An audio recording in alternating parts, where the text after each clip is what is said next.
remember to pray for your missionaries. It's really important to keep them in our prayers. We've got a lot of great missionaries that we support. Also, just want to welcome Corey and Kim. The Vances are here, and Corey has officially started as youth ministry directors. So just give them a round of applause. Thanks, guys. Already very intense on the Foursquare court. I noticed that on Corey, so that's something to like right there. So last time we talked about the story of how Joshua actually prayed that the sun would stand still, and it was one of the most audacious prayers in history. And it's where, of course, the message title comes from, or the series title comes from, Sun Stand Still. And it's bold, it was courageous, it was audacious kind of faith, where you expect great things from God and you attempt great things for God. And that's what Joshua was doing.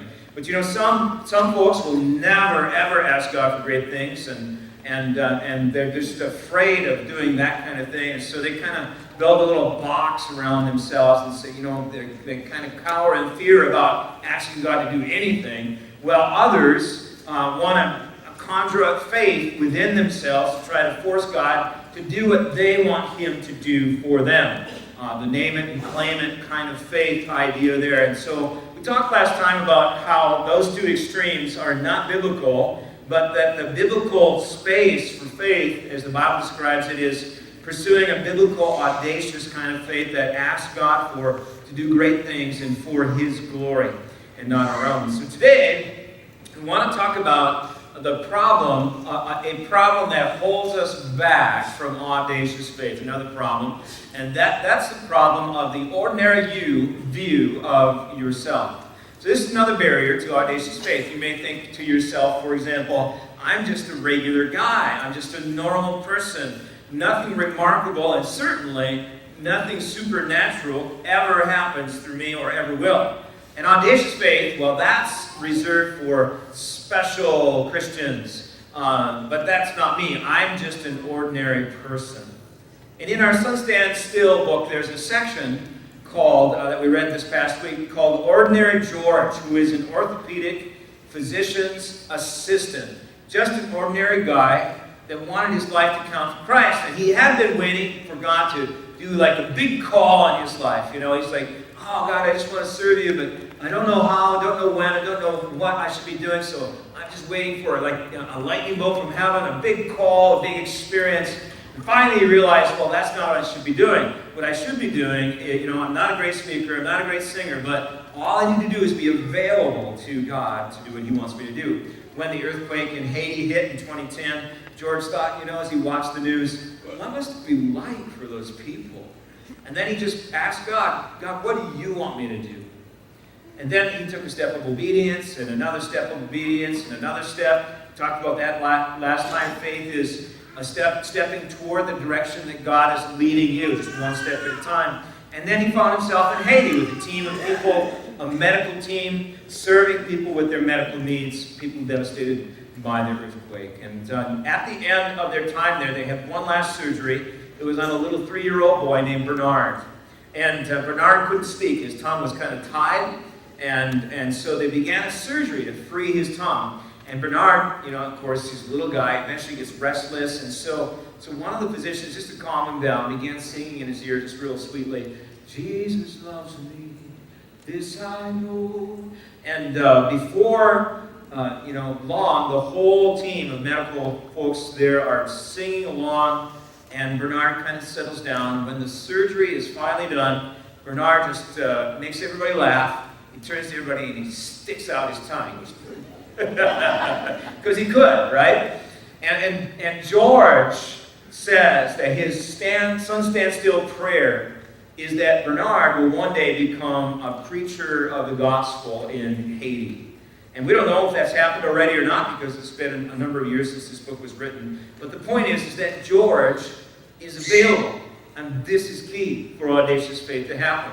If you are unavailable to God, then you will never experience the joy of the Lord in working in your life, watching Him respond to your faith.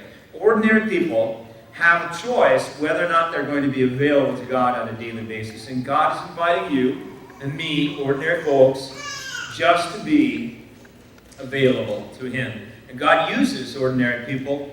God uses ordinary people to accomplish the extraordinary. And so the key to that, to that audacious faith happening in our lives, is simply by being available. That's one of the keys. And so if you and I make ourselves available, God's going to do. He's going to start working in our lives. Stephen Furtick talks about daring to believe God for the impossible. But today, I just want to ask you to focus on one thing, and that is, would you make yourself available to God? Would you do that today? Taking that step of faith. And notice, that's kind of a scary thing, but would you just give your life to God and make yourself available to do what God would have you to do each and every day? So here's why that's critical. For one reason is that you're going to experience a faith that's alive when you are available to God. God, what do you want me to do? God, who can I bless today? Right? You're going to experience amazing things. And so you need that for your own faith renewal. But secondly, the people around us are in bondage to Satan. They're devastated by their own sins and its consequences. They're hypnotized by the lies of the world. They need change. They need a lot more than political change.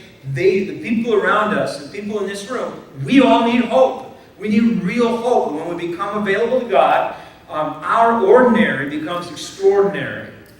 And it does that with three extras. We're going to turn to Joshua 14, and we're going to look into the story of Caleb, and taking the inheritance that God has promised him. And here's our big idea today. Ordinary you becomes extraordinary you when you become available to God. And so here's our first example of that, how that happens. When I'm available, God gives me extraordinary courage. So we're going to turn to Joshua 14.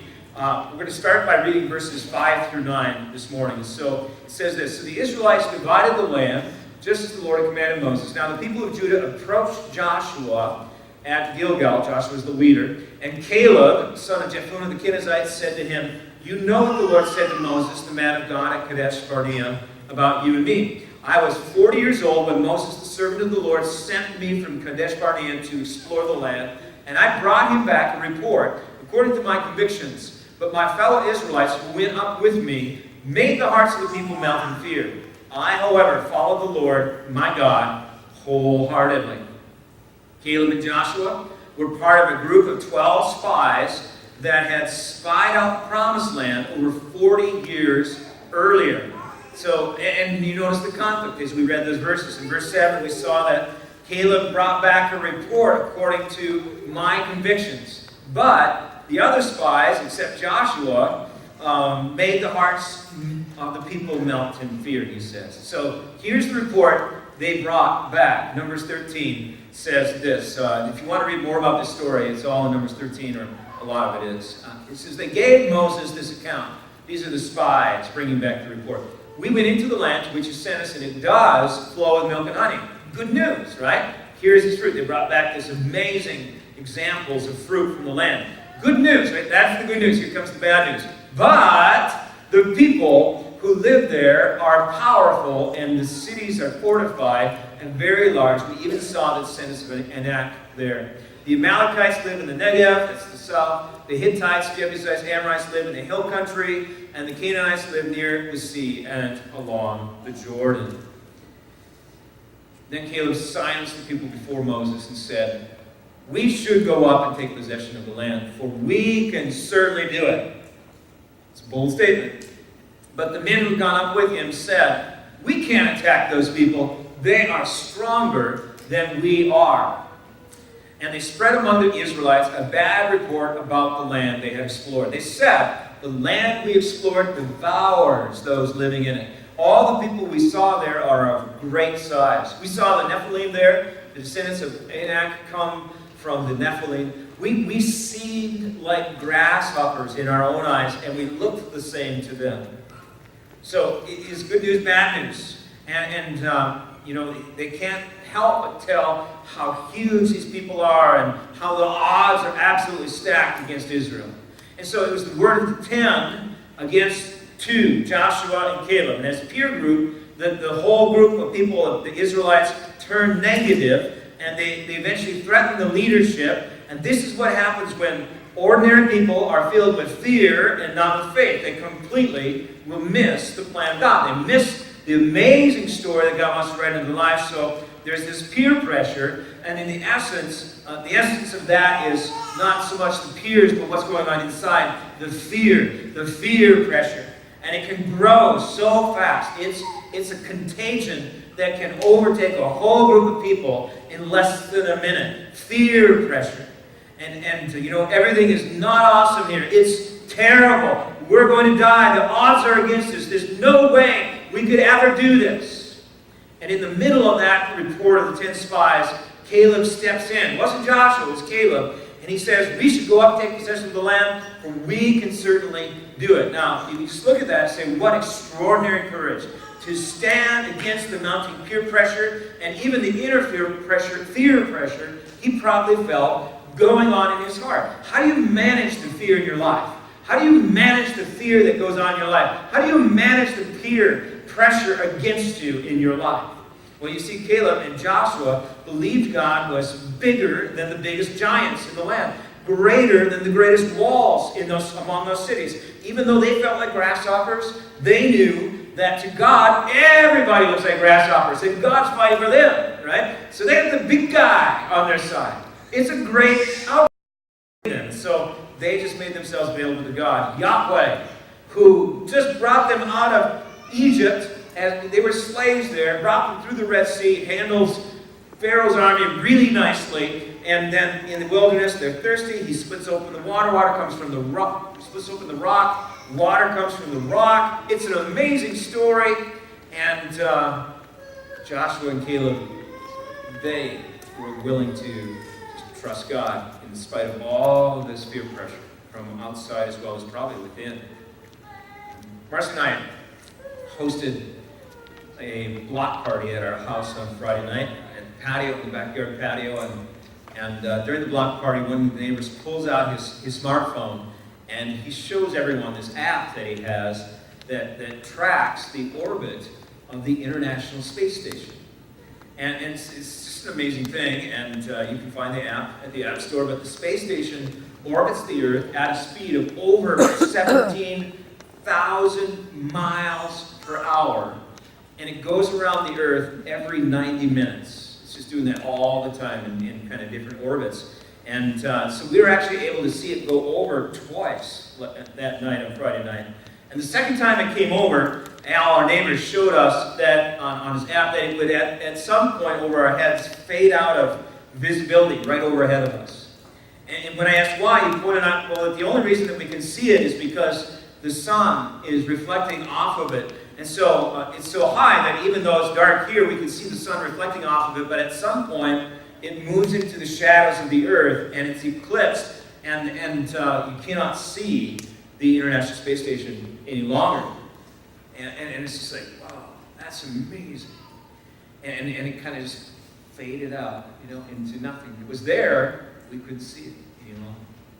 And this is the problem that fear induces in us. It's a good example. Think about how your heart gets gripped and pressured by fear. It's such a powerful motivation in our lives.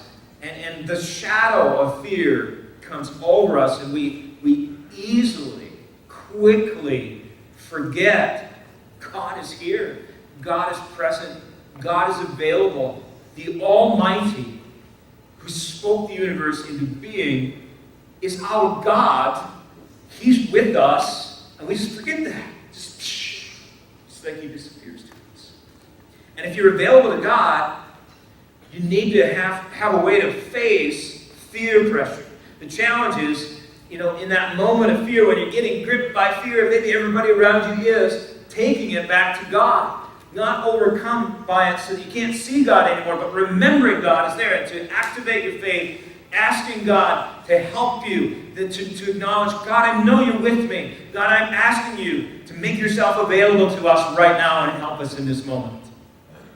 It seems like every day, if not every hour, has a new fear. And so Joshua a number of times was told by the Lord, don't be afraid of different instances, because it was a new challenge, right? He could have easily focused on the fear. The Lord told him in Joshua 1, 8, and 9, just before he's going to take the people across the Jordan River, he says, keep this book of the law, the Bible, always on your lips, meditate on it in day and night, be careful to do everything written in it. And then he says in verse 9, have I not commanded you? Be strong, courageous, do not be afraid, do not be discouraged. For why? Why? For the Lord your God will be with you wherever you go. But fear, if you allow it, will put a shadow over the reality that God is there. And fear will hold your heart, and you won't be available to God without remembering His promise, I'll be with you whenever you're afraid, whenever you're not afraid. So let's be courageous. Let's be men and women, and students and children that put our trust in the one God of the universe. Let's have audacious faith. Let's invite people to this gathering this fall so that they can learn about audacious faith and consider it. Let's go after God in our groups. Let's give out the gospel and show the love of Christ in practical ways to people. Now, there's a lot of fear pressure, and we could give in, we could cave, but we could also put our trust in the God who says, I'm with you wherever you go. Number 2, why be available? When I'm available, God gives me extraordinary strength. By the way, I changed the wording on the first one. You might have noticed that. But number 2, when I'm available, God gives me extraordinary strength. Verses 10 through 12. Now that just as the Lord promised, He's kept me alive for 45 years, Caleb says, since the time He said this to Moses, while Israel moved about in the wilderness. So here I am today, 85 years old. I am still as strong today as the day Moses sent me out. I'm just as vigorous to go out into battle as I was then. Now, give me this hill country that the Lord promised me that day. You yourself heard them, that the Anakites were there, and their cities were large and fortified. But the Lord helping me, I will drive them out, just as He said. So Joshua is how old now? He is 85 years old. And he's like bold and ready to engage the battle with these gigantic people whose cities have gigantic walls, and they sit on these huge hills. The most impossible battle that an 85-year-old could take on. And Joshua is ready because God has given him strength. And the greatest strength, he says, is in his heart. And he says, verse 12, the Lord helping me, I will drive them out. When you are available to God, you have access to power beyond your own strength. You know that? You have access to power beyond yourself. There is a power that God invests in those who trust and are available to Him that is much greater than any of us. And when we see it happen, it is to the glory of God that it happens, right? And so when you are available to God, you have access. Ordinary you becomes extraordinary you when you become available to God. The Bible points this out all the time. It says in Acts 1:8, you receive power. Not your power, not your ability. You will receive power when the Holy Spirit comes on you, he says. And you will be my witnesses in Jerusalem, Judea, Samaria, to the ends of the earth. How will you do that? Not by your own strength. You will do that by the power of Jesus Christ poured out in your life. Make yourself available to God, and God will empower you. In the 40 years of wandering in the wilderness, a whole generation died off, the consequence of their unbelief and their fear. But Joshua and Caleb, the only 2 guys in that generation, lived on and remained strong. Why? They were available to God, and God gave Caleb great strength, great vigor, even when he is 85, to go into the battle. Caleb knew what it was like to wrestle on a tag team, you see. And when you tap out and you tag God as your partner in that wrestling match, things are going to go really well. Philippians 4:13, I can do all things, you know this one, through Him who gives me strength. And on the scriptures promise us, in the face of obstacles, When we make ourselves available to God, God's got strength for us. Now you, my friend, are not just a normal Christian. You're not just a volunteer when you serve in ministry at church. You're not just a child, or you're not just a student. You're not just an octogenarian. Ordinary and audacity cannot coexist. You're not just a church member, not just an employee at work, not just a student at school. You're not just a parent. Wherever you are and whatever you're doing, you are connected, if you know Jesus, to the current of the power of Jesus Christ. And you know what makes that current cycle? It makes it powerful when you plug into it by saying, Jesus, I need you. Will you help me? I'm available. And so the question today is, are you available to God? You say, maybe, I can't. And God says, I know, but I can. Ordinary you becomes extraordinary you when you make yourself available to God. Every growth group this fall is going to do a community service project. It is designed to show the love of Christ in a practical way to the people of our area. We've learned that through this ministry that it challenges every growth group every time, because we have to pray, we have to figure it out what we're going to do, we have to stretch, we have to see the community around us, the area around us, and try to understand what God wants us to do to encourage or bless or help in some way. And so we always include this personal touch of showing someone the love of Christ in a personal way to that project. And we'll do this. We'll do 17, 18 projects this fall. But you know what? It's so tough to get it going. But when you finally get to that moment where you're actually doing together as a team, as a group, it's an amazing thing. God makes himself available as we make ourselves available to God.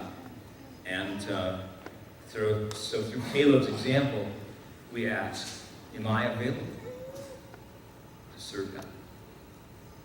Number 3, when I'm available, God gives me an extraordinary story. Verses 13 through 15. Then Joshua blessed God, son of Jephunneh, gave him, or Caleb, I should say, son of Jephunneh, gave him Hebron as his inheritance. So Hebron has belonged to Caleb, son of Jephunneh, Kenizzite, ever since, because he followed the Lord, the God of Israel, wholeheartedly. Hebron used to be called Kiriath Arba, after Arba, who was the greatest man among the Anakites. Then the land had rest from the war. Caleb's story is truly amazing. There were not only huge warriors, fortified cities, great walls in the hill country, but this was a battle to be fought at the end of the war.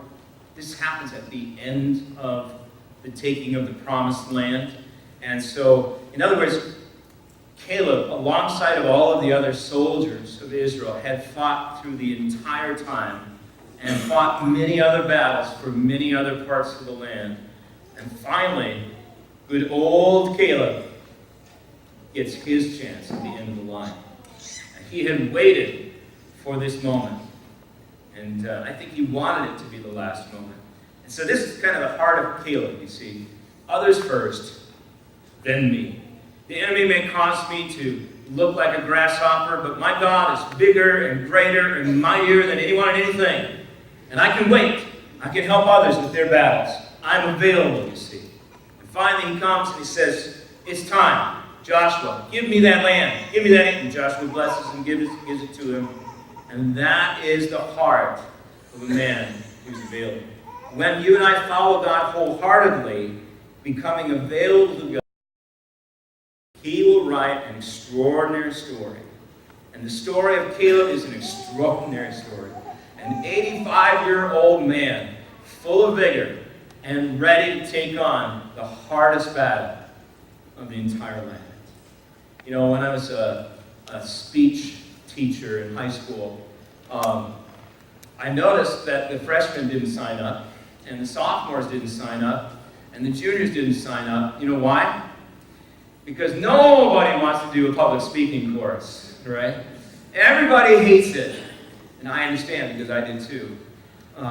So I had seniors, which was great. But this is the same thing. Like, nobody wanted to go take that hill country where Caleb wanted to go. And finally he's saying, end of the line, guys. It's my turn. And I'm after it. And he's available. See to God. Maybe you read the story in chapter 5 of the ramen noodle revival that Stephen Furtick talked about. He was a college student and just had a burden for the young men on his dormitory floor. And he invited them to church. They said no. He invited them to Bible study. They said no. Hey, how about coming to a prayer meeting? They said no. And so he had an idea. I'm going to provide some food. And so he took $100, which was a lot for him, and he went and bought some groceries, and he stocked a little pantry in his closet in his dorm room. And, his roommate, I was like, what are you doing? And in one night, after he invited everybody on the dorm floor to come and enjoy free food, all of his $100 investment was gone just like that, And so his roommate was like mocking him. Oh, that was real slick of you, What are you going to do now, food pantry man? And so it was kind of a crisis. And a lot of people would say, okay, this obviously is going to be way too expensive, so no, I'm not going to do that anymore. But he was like, I'm going to press on. And he felt God wanted to do that. He was available. And God always gave him enough money to stock the pantry. Eventually some of the guys would stop by and he would pray for them. And after a few months and a lot of dollars, he was like, God, they're eating my food, but nobody's getting saved. And so he told God, I think it's time for me to shut this down unless someone says yes to Jesus. And a couple nights later, just when his roommate and he were falling asleep, someone knocks on the door. And it was one of the guys from the floor. And he wanted to talk about Jesus, which was a total shock because he was the most resistant guy on the floor. And he gave his life to Christ eventually. And then his roommate did, and then almost a dozen guys gave their lives to Christ because of the ramen noodle revival. It's a great story. You see, when we trust God and make ourselves available to God, we gain an extraordinary vision. And sometimes that vision, is just really unique. God gives us really unique stories. But God will then write a story. The God of the universe will write a story. And it turns into this amazing story. And others will hear the story as you give God the glory. And you'll make people around you say, you know what? I want to have a faith like that. And you can. You just have to be available. Ordinary you becomes an extraordinary you when you make yourself available to God. And so that's kind of my question today. Would you do that for God? Would you just make yourself available to God? And here's 3 reasons why we sing. God gives me extraordinary courage when I'm available. He gives me extraordinary strength when I'm available. And He gives me an extraordinary story to share. The mountains of life cannot be climbed apart from audacious faith. And fear will just freeze you in your tracks. Or fear will cause you to run away. But if you're going to climb to the mountains of life, you need to activate audacious faith. How do you do that? It simply starts by saying, Lord, here I am. I'm available. I want to invite you to discover what happens when you dare to believe God for the impossible. If you have the audacity to ask, like Joshua did last week, God has the ability to respond. If you have the willingness, the availability, like Caleb this week, God is available to you. Also, just invite you back next Sunday. Message title is Going Under the Knife. We're going to talk about one of the secrets to growing in faith that is not talked about too much at all, but often talked about in Scripture. So I hope you come back, invite somebody. God bless you guys. And let's close with this verse from Caleb's words. So let's read this together. So Hebron has belonged to Caleb ever since because he followed the Lord, the God of Israel, wholeheartedly. God bless you guys. Follow well.